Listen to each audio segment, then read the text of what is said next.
मुझसे बहुत ज़्यादा ये सवाल कर चुके हो कि कैस्पर मानो को आपने कहाँ से लिया था, कितने का लिया था और कितने साल हो गए लिए हुए, क्या डाइट देती हैं आप, उनकी केयर आप कैसे करती हैं। अस्सलाम वालेकुम माय यूट्यूब फैमिली, उम्मीद है कि आप लोग सब बिल्कुल ठीक होंगे। तो कल जब मैं लाइव सेक्शन कर रही थी तो वहाँ पे मेरे एक सब्सक्राइबर ने मुझसे एक क्वेश्चन पूछा कि आप हमें इस टॉपिक के ऊपर वीडियो बना कर दें कि जब कैस्पर मानो आपकी लाइफ में नहीं थे तो आपकी लाइफ कैसी थी और अब आपकी लाइफ में क्या क्या चेंज आया था, कि उससे हमें भी पता चले, हमारा भी कुछ एक्सपीरियंस अपना जो है वो शेयर करें।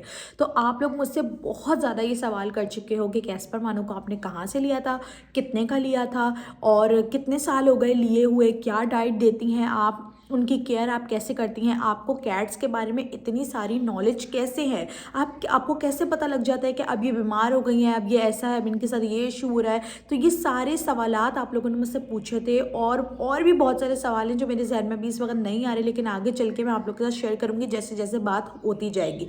तो आज मैं आप लोगों के इन सारे सवालों के जवाब दूंगी। आप लोगों ने बिल्कुल टेंशन नहीं लेनी है, बस आपने वीडियो को फुल वॉच करना है। जल्दी से आप लाइक कर दीजिए, चैनल को सब्सक्राइब कर दीजिए अगर ऐसे इन्फॉर्मेटिव वीडियोस और देखना चाहते हैं। चलते हैं अपनी वीडियो की तरफ और आप लोगों को डिटेल से समझाती हूँ कि कैस्पर मानो मुझे कैसे मिले थे। तो जी भाई, कैस्पर मानो का सीन ऐसा है कि सबसे पहले मुझे मिला था कैस्पर 2023 में 17 मई को। अब मेरी बर्थडे भी मई में आती है 4 मई को और कैस्पर मुझे मिला था 17 मई को। अब जब मुझे कैस्पर मिला था ना तो उस वक्त मैं एक स्टेज से गुजर रही थी। मुझे था डिप्रेशन, बहुत सिवियर किस्म का डिप्रेशन मुझे था, क्योंकि मैं एक थायराइड पेशेंट हूँ और जिन लोगों को इस चीज़ के बारे में पता है कि हाइपोथायराइड जो होता है ना उसके अंदर आपको डिप्रेशन बहुत ज़्यादा होता है और आपका वेट गेन हो जाता है। कभी भी मेरा वेट गेन नहीं हुआ था, हमेशा मेरा वेट जो ना वो 60 रहा था या उससे कम रहा था। और मुझे ड्रेसअप होने का बहुत ज़्यादा शौक है, मीन्स पैंट शर्ट पहनना या दूसरी वेस्टर्न ड्रेसिंग वगैरह ये सब चीज़ें करने का ना मुझे बहुत ज़्यादा शौक था और मैं शूट वगैरह भी करवाती थी, सारा कुछ करती थी, मैं करती थी। तो जो है ना अब बीच में जब मुझे मतलब थायराइड हो गया ना तो उसकी वजह से मुझे ना मेरा वेट वगैरह भी बढ़ गया। अब वो सारी चीज़ें जो है ना मेरी रुक गई। मतलब मैं बहुत जो है ना केयरलेस टाइप की हुआ करती थी, बस फ्रेंड जोन में रहना, फ्रेंड्स के साथ घूमना फिरना, ये सब करना और मतलब ड्रेसअप होके रहना, ये सारी चीज़ें। लेकिन जब आपका वेट गेन हो जाता है ना तो उसके बाद आपकी ये सारी चीज़ें रुक जाती हैं।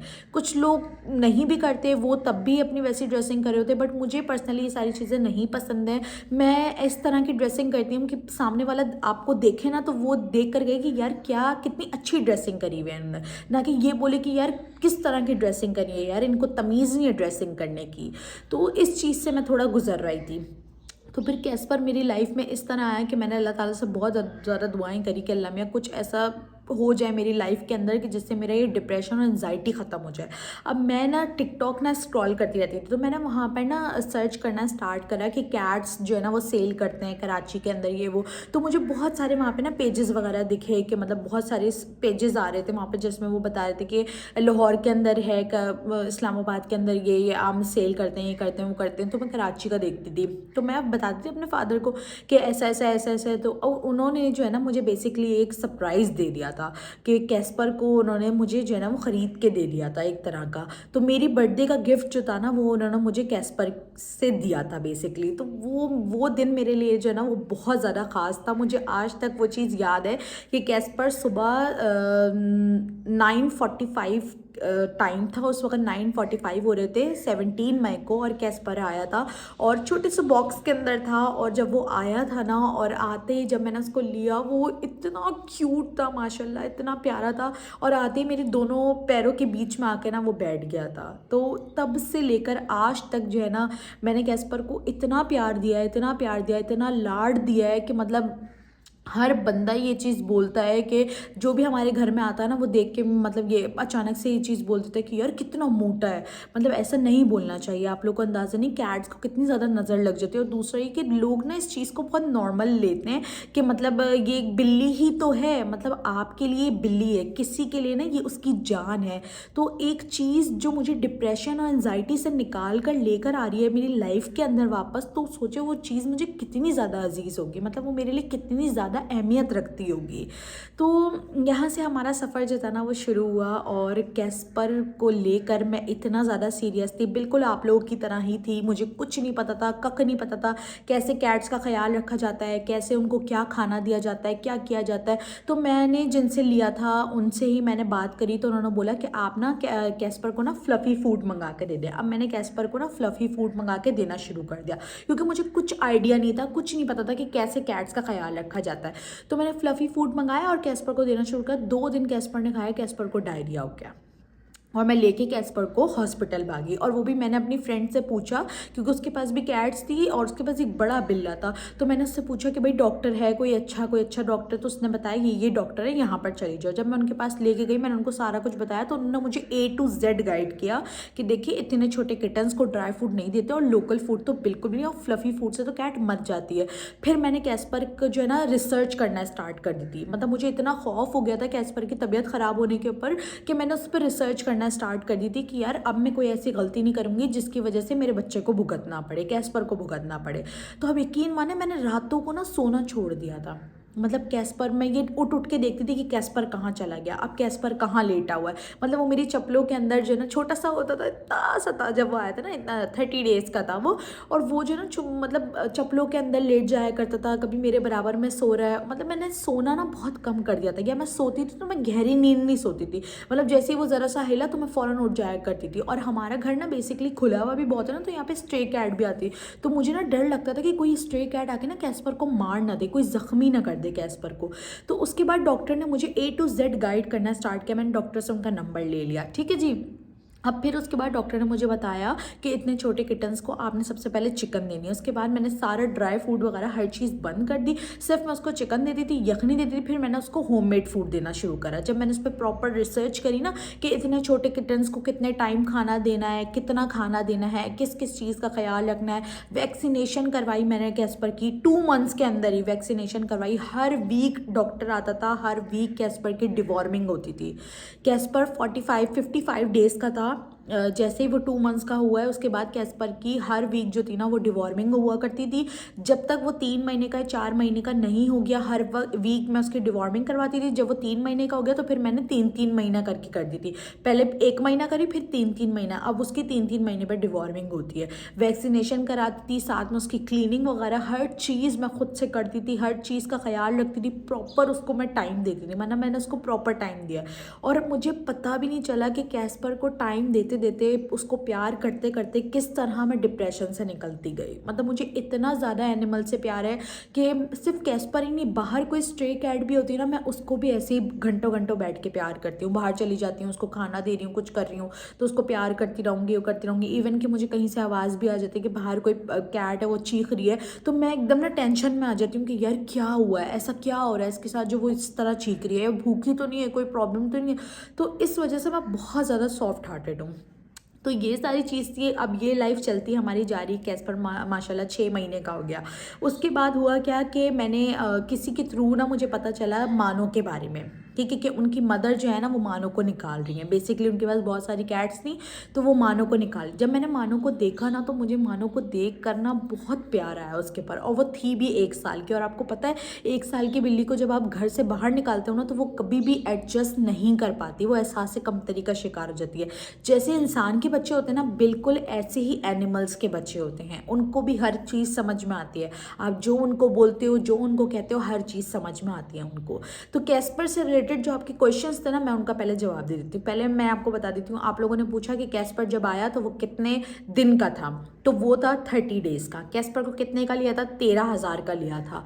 कैस्पर को कहाँ से लिया था? टिकटॉक का कोई एक पेज था, वहाँ से राब्ता करके कैस्पर को ले लिया था वहाँ से। सही है जी। अब तो मुझे याद भी नहीं, क्योंकि बहुत टाइम गुजर चुका है उस चीज़ के अंदर। लेकिन जब हमने उनसे लिया था तो कैस्पर को ना बहुत छोटे से बॉक्स में उन्होंने हमें दिया था, जो कि बहुत, ये चीज़ बहुत गलत है, बहुत ज़्यादा गलत है कि जब वो आया था ना तो उसकी हार्ट बीट बहुत ज़्यादा बढ़ी हुई थी। तो मुझे इस चीज़ के ऊपर बहुत ज़्यादा गुस्सा आया था, ठीक है। अब इन सारी चीज़ों का एक्सपीरियंस कैसे आया, इस तरह से आया, गलतियां कर करके आया। हर गलती मैंने की, जो आप लोग करते हो ना आजकल, आप लोग मुझसे पूछते हो, वो सारी गलतियां मैं अपनी लाइफ में करके आ चुकी होती हूँ। फिर आप लोगों को आकर गाइड कर रही होती हूँ कि देखो ये चीज़ मत करो, ये चीज़ मत करो, ये चीज़ मत। क्यों? क्योंकि मेरा 2-2.5 साल का एक्सपीरियंस है। जब मेरे पास कैस्पर नहीं था तब भी मेरे पास एक बिल्ली थी बेला, और उसके बच्चे थे। तो मैंने ये चीज़ देखी है, फेस करी है, तो मुझे इस चीज़ का बहुत अच्छे से आइडिया है। तभी मैं आपको इस चीज़ के बारे में गाइड कर रही होती हूँ। तो हमेशा उसकी सुनो, या तो डॉक्टर की सुनो, या फिर जिसके पास एक्सपीरियंस है इस चीज़ का। क्यों? क्योंकि जो गलतियाँ आप लोग कर रहे होते हो ना, वो इंसान वो गलतियाँ करके आ रहा होता है और उससे सीख कर आ रहा होता है, उसको पता होता है इन सब चीज़ों के बारे में। तो अब मैंने इन सब बातों का सवाल का जवाब दे दिया, तो इसलिए मुझे पता है कि कितने छोटे किटन्स को कितना खाना देना है, क्या खाना देना है, क्या नहीं देना है। इसलिए मैं आप लोग को हर दफ़ा कहती हूँ कि अपनी कैट को ड्राई फ्रूट का इतना आदी मत बनाएं। क्यों? क्योंकि कैस्पर को लेकर ये सारी चीज़ें मैं कर चुकी हूँ। मैंने कैस्पर को हर तरह का लोकल फूड दिया है, ठीक है। और कैस्पर उसकी वजह से बीमार भी हुआ है, कैस्पर को लिवर किडनी का इशू भी हो गया है, कैस्पर मरते मरते भी बचा है, मैंने उसको बचाया है।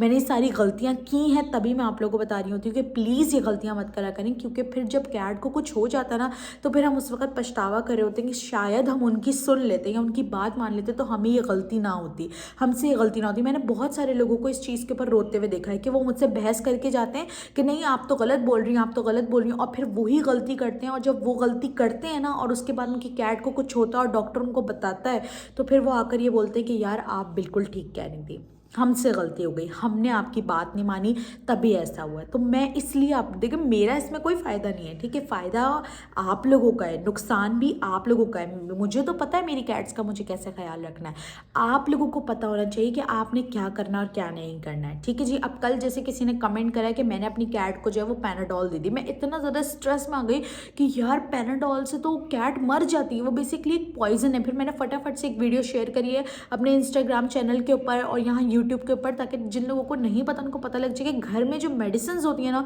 वो आपने अपनी कैट को नहीं देनी होती है। बहुत सारे लोग इस चीज़ को जो है ना वो मजाक में ले रहे होते हैं, सीरियस नहीं हो रहे थे, बट ये बहुत ज़्यादा सीरियस है, ये बातें बहुत ज़्यादा सीरियस है। जब आप एक एक्सपीरियंस आपको होगा ना, तो आपके पास 1-2 साल 3 साल गुजरेंगे ना, फिर आपको समझ में आएगा कि ये जो बंदी कहती थी ना, ये बिल्कुल ठीक कहती थी, ठीक है जी। तो इस तरह से मुझे जो है ना वो एक्सपीरियंस आया, और माशाल्लाह से हमारे नबी ने ये बात बोली है। आपको पता है कि हमारे नबी को कैट्स कितनी ज़्यादा पसंद थी। मतलब एक दफ़ा जो है ना, वो बिल्ली ने एक कटोरे के अंदर जो है वो मुंह डाल दिया था, पानी पी रही थी वो, तो हमारे नबी ने उससे वज़ू तक किया था। तो बहुत सारे लोगों ने आकर मुझसे बहुत सारी बातें करी कि कैट्स तो हराम होती हैं, उनके बालों से ये हो जाता है, वो हो जाता है, नमाज नहीं होती है, वो नहीं होती। तो ऐसा कुछ भी नहीं है, कैट्स कोई हराम नहीं होती, कुछ भी नहीं होती। अगर वो आपके इवन कि पानी में किसी चीज़ में मुंह भी मार देती तो कोई ऐसे मसले वाली बात नहीं है, क्योंकि इसके ऊपर मैंने ऑलरेडी आपको एक बात बता दी है। अब एक और चीज़ मैं इसके साथ साथ आप लोग को बताती चलूँ कि मुझे कन्फर्म इस नाम के बारे में नहीं पता, लेकिन किसी आदमी ने ना किसी सहाबा से ये चीज़ पूछी थी कि मैं ना बहुत ज़्यादा गरीब हूँ, और इतना गरीब हूँ कि मेरे पास जो है ना वो खाने पीने का कोई मतलब कुछ भी नहीं है, कोई पैसा नहीं है, कुछ भी नहीं है मेरे पास, ठीक है। और मैं और मेरी माँ होते हैं और हमारे पास कुछ भी नहीं है, आप हमें कोई ऐसी चीज़ बता दें जिससे हमारे घर में ना रोज़ी आ जाए, रिक्स आ जाए। तो उन्होंने ये बात कही थी कि आप अपने घर में ना कोई ऐसा जानवर पाल लो, जैसे कि बिल्ली हो गई है, इस तरह का कोई भी जानवर पाल लो, तो उससे आपके घर में रिक्स आएगा। तो उसने ये बात कही थी सामने से कि मेरे यहाँ तो खुद खाने के लिए नहीं है, तो मैं कैसे पाल लूँ ये चीज़, तो मैं उसको क्या खिलाऊंगा। तो उन्होंने ये बात कही थी कि आप एक बार पाल कर तो देखो, आपको खुद पता लगेगा। उस इंसान ने जो है ना, उस बंदे ने जानवर पाला, बिल्ली पाली उसने, और यकीन मानो वो ये बात उसने खुद आकर बोली है सहाबा से। सहाबा के पास वो आया कुछ दिनों के बाद और उसने आगे बोली कि सहाबा मेरे घर में तो खुद खाने के लिए नहीं था मेरे पास, और आज माशाल्लाह मैं अपनी बिल्ली को भी खिलाता हूँ, और अल्लाह ने मुझे इतना दिया है कि मैं दूसरी बिल्लियों को और दूसरे जानवरों को भी मैं खिला रहा हूँ। तो अल्लाह ताला ने जानवरों के अंदर इतनी सलाहियत रखी है कि वो आपकी किस्मत को बदल सकते हैं। मतलब आप यकीन मानो कि आप किसी के लिए मतलब हमेशा ना अपना हाथ ऐसा रखा करो, हमेशा देने वाला रखा करो, और सामने वाले से कभी कोई एक्सपेक्टेशंस मत लगाया करो। अगर तुम देने वाला अपना हाथ रखोगे ना, मतलब बाहर स्ट्रीट कैट है, कुछ भी है, कोई भी जानवर, किसी को भी परेशान देखो, जानवर के इंसान किसी को भी परेशान देखो, हमेशा उसकी मदद करो। सही है जी। अब वो आगे से आपको गालियाँ दे रहा है, कुछ भी दे रहा है, इस चीज़ की फिक्र मत करो। हमेशा हाथ जो है ना अपना वो ऐसे रखा करो, देने वाला रखा करो। मांगने वाला हाथ ना हमेशा अल्लाह के सामने रखा करो, क्योंकि वो ही देने वाला है और कोई नहीं है। ये इंसान ऐसे, ये एक वक्त देंगे, दूसरे वक्त आपको ताना दे देंगे। सही है जी। तो ये सब छोटी छोटी चीज़ें जो होती हैं ना, ये आपकी लाइफ में बहुत ज़्यादा अहम रोल अदा कर रही होती हैं। तो तब से मुझे कैट्स का बहुत ज़्यादा शौक है, इवन के डॉग्स का भी है, बट डॉग्स तो हमारे इस्लाम में नहीं है ना, हम नहीं रख सकते डॉग्स का। बट कैट्स का मुझे, तो जब मैंने मानो को देखा था ना, जब वो मानो को निकाल, तो मैं स्पेशली खुद गई थी मानो को लेने के लिए। आप लोग अगर व्लॉग पुराना देखें मेरा, तो मानो का व्लॉग पड़ा हुआ, और जब से मानो को लेकर आई ना, मैंने मानो को कभी भी इस चीज़ का फीलिंग, कभी एहसास होने ही नहीं दिया है कि वो किसी और फैमिली से आई है। मैं उसको इतना प्यार करती हूँ, वो हमेशा मेरे साथ साथ रहती है, मेरे पास आके सोती है, अपने हाथों से खिलाती हूँ। मतलब जितना मैं कैस्पर को प्यार करती हूँ ना, उससे डबल मैंने उसको प्यार दिया। क्यों? क्योंकि कैट्स एहसास से कमतरी का शिकार हो जाती हैं, बिल्कुल हो जाती हैं। और जब कैट आपकी 1 साल की, 1.5 साल की हो जाए ना, तो कोशिश करा करें उसे घर से ना निकाला करें। प्लीज़ मैं आप लोगों से रिक्वेस्ट करती हूँ, उन्हें घर से ना निकाला करें। क्यों? क्योंकि जब आप उनको घर से निकाल देते हैं ना, तो जो न्यू ऑनर्स होते हैं ना, वो उनकी उस तरह से केयर नहीं कर पाते। और दूसरी एक बात मैं आपको बता दूँ, और दूसरी एक बात मैं आप लोगों को बता देती हूँ कि जब आपकी कैट 1 साल की हो जाती है, 1.5 साल की हो जाती है, तो वो अपने ऑनर को पहचान लेती है। अगर आप उसको घर से बाहर निकाल देते हो, किसी और को दे देते हो, तब भी वो एडजस्ट नहीं हो पाती, क्योंकि जो न्यू ओनर होता है उसके अंदर वो फीलिंग्स नहीं होती है जो आपके अंदर होती है। क्यों? क्योंकि आपने वो कैट बचपन से ली होती है, और आप उसकी उस तरह से केयर कर रहे होते हैं जैसे कि एक बच्चे की केयर की जाती है। और उसको वो कैट तब मिल रही होती है जब वो बिल्कुल बड़ी हो चुकी होती है, उसने उसका वो फेस नहीं देखा जो आपने देखा होता है। तो कोशिश किया करो कि इस तरह की कैट्स को प्लीज़ घर से मत निकाला करो। भले आप उसको कम खाना दो, भले आप उसको लोकल फूड दे दो, या आप उसको होममेड फूड बना कर दे दो यार, लेकिन प्लीज़ घर से मत निकाला करो। या फिर अगर नहीं कर सकते, नहीं रिस्पॉन्सिबिलिटी उठा सकते, तो प्लीज़ कैट्स को मत लिया करो। तो मैंने कोशिश ही की है कि मैंने आप लोग को सारी बातें बताई हैं। ठीक है जी। तो कैस्पर मेरा माशाल्लाह जो है वो 1.5 साल का, और मानो मेरी 2 साल की। वो 14 अगस्त वाले दिन मैं उसको लेकर आई थी, और माशाल्लाह से मानो एडजस्ट हो गई है, और बहुत ज़्यादा जो है ना, बहुत अच्छे से, मतलब जब मैंने उसको लिया था वो बहुत दुबली पतली सी थी, अगर आप उस व्लॉग में जाकर देखेंगे। और अब माशाल्लाह से उसकी बहुत अच्छी हेल्थ है, कभी वो घर से नहीं भागी, कुछ नहीं। उसको स्प्रे करवा दिया, कैस्पर को न्यूट्री करवा दिया। अल्हम्दुलिल्लाह दोनों बहुत अच्छे हैं, बहुत अच्छी लाइफ है, और उनकी वजह से मैं भी बहुत खुश हूँ। मेरा डिप्रेशन काफ़ी हद तक जो है कंट्रोल में आ गया है, एंजाइटी काफ़ी हद तक कंट्रोल में आ गई है। और दूसरा है कि मैं, मेरा नेचर जो है ना बहुत लविंग है, बहुत लविंग, बहुत केयरिंग है। मुझे पेट से बहुत प्यार है, और मेरी दिली ख्वाहिश है, मैं अल्लाह ताला से बहुत इस चीज़ की ख्वाहिश करती हूँ कि अल्लाह ताला मुझे इतना दे कि मैं एक शेल्टर बनाऊँ जिसमें जो स्ट्रीट कैट होते हैं जिनको कोई नहीं पूछता है। ऐसी बहुत सारी, मैंने एक रोड एक्सीडेंट देखा था अपनी आंखों से, कि एक गाड़ी जो थी ना वो स्ट्रीट कैट थी, एक बच्चा था छोटा, उसके वो सर कुचलती हुई चली गई थी। आप यकीन मानो मैं इतना रोई थी, इतना रोई थी, जिसकी कोई हद नहीं है। बेसिकली मैंने यहाँ पे भी नहीं देखा था, वो कहीं और देखा था, लेकिन मैं बहुत रातों तक सो नहीं पाई थी, मुझे इतना ज़्यादा स्ट्रेस हो जाता है। मतलब मैं दिल से ना बहुत ज़्यादा जो है ना, बहुत ज़्यादा सॉफ्ट हार्ट, मैं किसी को भी परेशान हाल देख ही नहीं सकती, भले वो कोई इंसान हो या कोई जानवर हो, किसी को भी। अगर मुझे कोई कुछ बोल भी देता ना, तो मेरे दिल पे बहुत ज़्यादा लग जाया करती थी। लेकिन अगर कोई मुझे अच्छा बोल देता ना, तो मैं सोचती हूँ उसके लिए सब कुछ लुटा दूँ, सब कुछ कर दूँ उसके लिए। तो ये सारी चीज़ें थी, तो ये स्टोरी थी, ये एक चीज़ थी। तो कैस्पर और मानो मेरे लिए एक ब्लेसिंग है। मैं कभी नहीं चाहूँगी कि वो मुझसे अलग हो, मैं चाहूँगी हमेशा वो मेरे साथ रहे, मैं उनके लिए हमेशा करती रहूँ। और कैस्पर को न्यूट्री करवाने का मकसद मेरा ये था कि न्यूट्री करवाने के बाद ना मेल कैट की लाइफ और ज़्यादा बढ़ जाती है। क्यों? क्योंकि मेल कैट की लाइफ जो होती है ना, वो फीमेल कैट से कम होती है। बेसिकली फीमेल कैट की लाइफ ज़्यादा होती है, क्योंकि मेल कैट में ना बीमारियों के बहुत ज़्यादा मतलब खतरात होते हैं। लेकिन अगर आप उनको न्यूट्री करवा दो ना, तो 50 to 70% उनकी वो खतरात जो है ना वो कम हो जाते हैं। तो इसलिए मैंने कैस्पर को न्यूट्री करवा दिया उसकी लाइफ सेव करने के लिए, ताकि वो मेरे साथ रहे। मुझे बेबीज़ इंपॉर्टेंट नहीं थे, मुझे मेरा कैस्पर बहुत ज़्यादा इंपॉर्टेंट था, तो इसलिए मैंने न्यूट्री करवा दिया। तो उम्मीद है कि आप लोगों को मेरा आज का ये व्लॉग पसंद आया होगा, और आप लोग भी अपनी लाइफ का एक्सपीरियंस मुझसे शेयर करना कमेंट सेक्शन में। कमेंट सेक्शन आज का जो है ना वो भर जाना चाहिए आप लोग की बातों से। सही है, मैं देखना चाहती हूँ कि आप लोग मेरी ये स्टोरी सुनने के बाद जो है ना क्या बोलने वाले हैं मुझसे। ठीक है जी, तो मिलते हैं नेक्स्ट वीडियो के अंदर। अपना बहुत सारा ख्याल रखिएगा। अल्लाह हाफिज़।